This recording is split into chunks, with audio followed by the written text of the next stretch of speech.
Well, this is finally an addition to my restoration project, which is the 2002 behind me here, and I bought an engine from a guy who had it rebuilt years ago. It was a 320i engine, the whole thing rebuilt, same type of engine, a 2-liter M10 engine. I decided to keep the 4-speed transmission that came with the car because it was a really good transmission. It shifted well. The thing that I've experienced with BMW 2002 Gatrog transmissions is that the second gear synchros that help it slide into gear will go bad, usually because the owners will downshift brusquely, and it destroys those second gear synchros, so it's hard to get them into second gear. This one was good, but it leaked everywhere, and when I looked under the car when I bought it, there was oil everywhere. It was just dirt caked with oil. I had to clean that up, and I decided to go ahead and replace all the seals on the transmission. There's they're basically 2 in the rear where the flange is, and there are 2 up front where the throwout bearing slides over onto the shaft, the output shaft up front, and those are radial seal, circular hard rubber radial seal oil seals that go in, and in the rear case it's aluminum, and it has to be forced into the aluminum housing, which I actually used a blowtorch to expand the aluminum in order to shove it in or remove the old one. And 2 things I had to use in order to even get to that rear seal were a impact wrench, so another good use for my air compressor. It was just too hard to break that rear flange nut free on the back of the transmission, and actually I used I believe it was a 30mm socket, but if you look closely, I had to sort of grind the edges so it would fit into the crevice of the flange. That combined with the impact wrench, and lastly I made myself a tool to hold the flange steady as I broke it free, or when I went ahead and used the torque wrench to retorque the flange nut. Next time I'll make a metal one, because the retorquing process actually cracked my homemade tool, but it did work to break the flange free. Was able to get it all done and to pair the engine to the transmission, which I'll show you. I tried to put the transmission into the car with the engine already in it. I've done that before, but it didn't work this time because the throwout bearing kept flopping free, so I had to put them together, then put them in. I'm really glad to get this part done so I can move on with getting the car running, drive it around within the garage here, so that I can put on the high build sandable primer and block sand it in preparation for final coat. But hopefully it worked out well. So I'm going to share that with you now.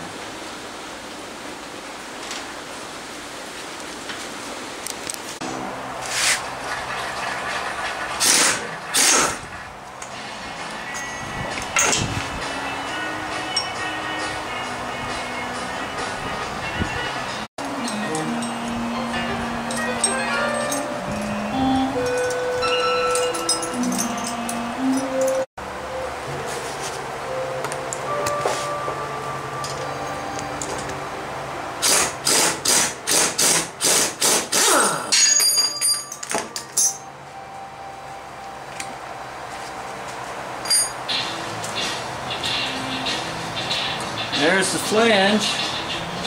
Got a direct shot at that seal.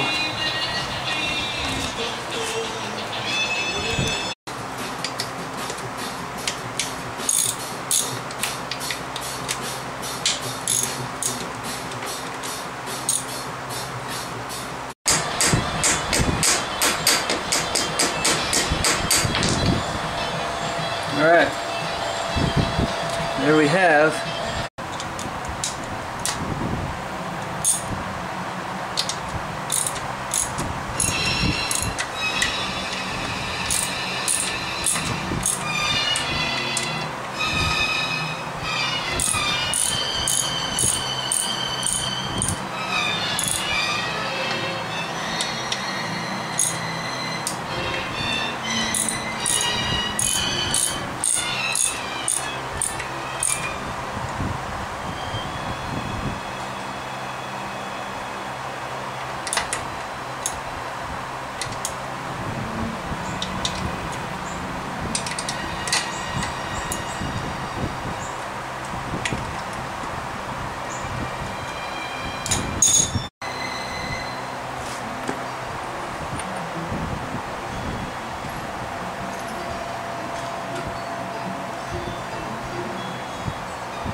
.108 foot-pounds with the torque wrench for the flange nut.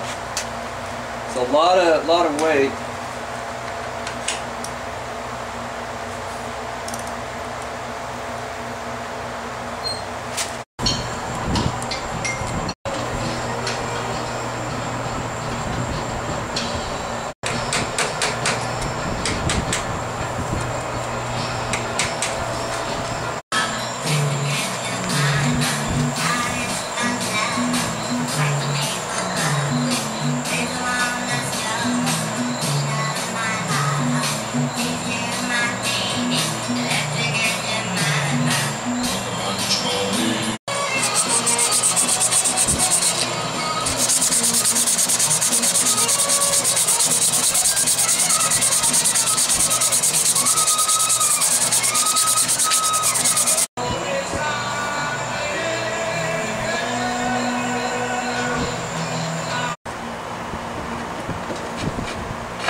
In with the arm. The arm right here has got this little rubber cap, and in that depression you've got to fill it with a long-lasting grease. I'm going to use a Teflon based synthetic. If you don't, when you push down on the clutch you'll get a clicking sound, and actually the original arrangement was a piece of impregnated felt, grease impregnated felt fit in there. The other areas that have got to be greased are these two little cups right here, because the bearing will slide over that.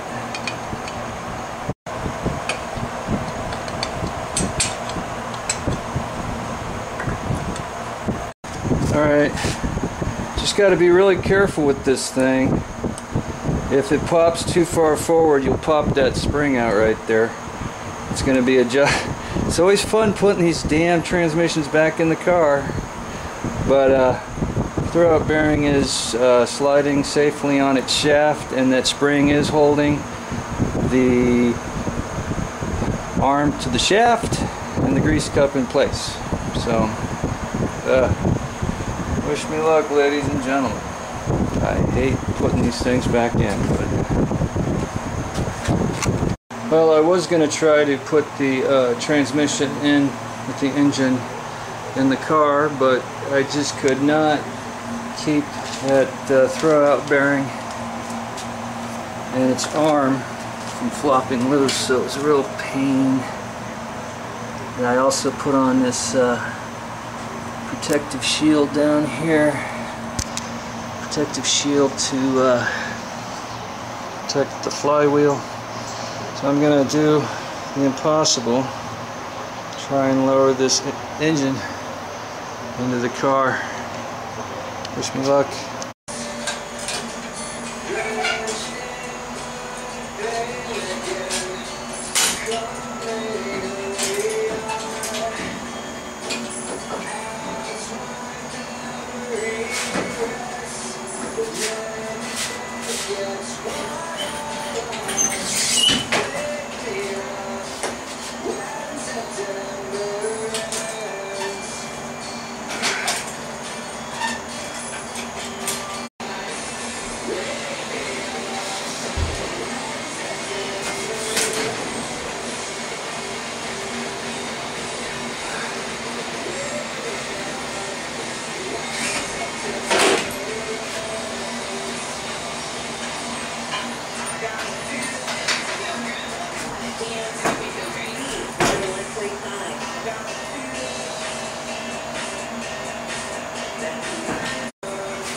And there it is. The engine is in the car with the transmission down there.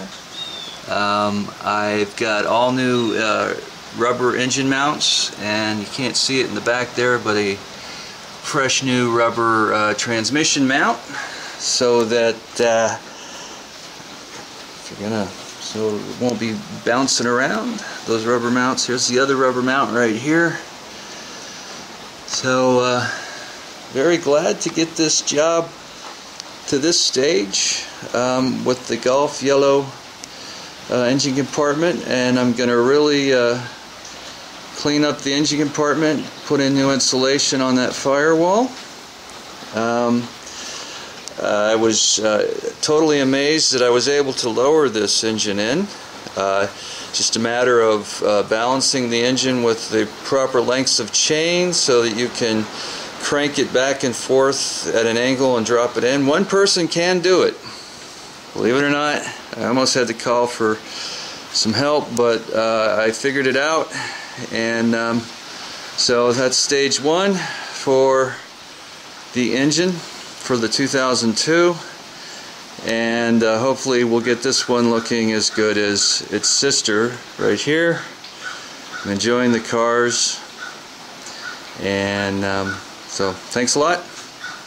Stay tuned for the next stage, which will be high build sandable primer on that body.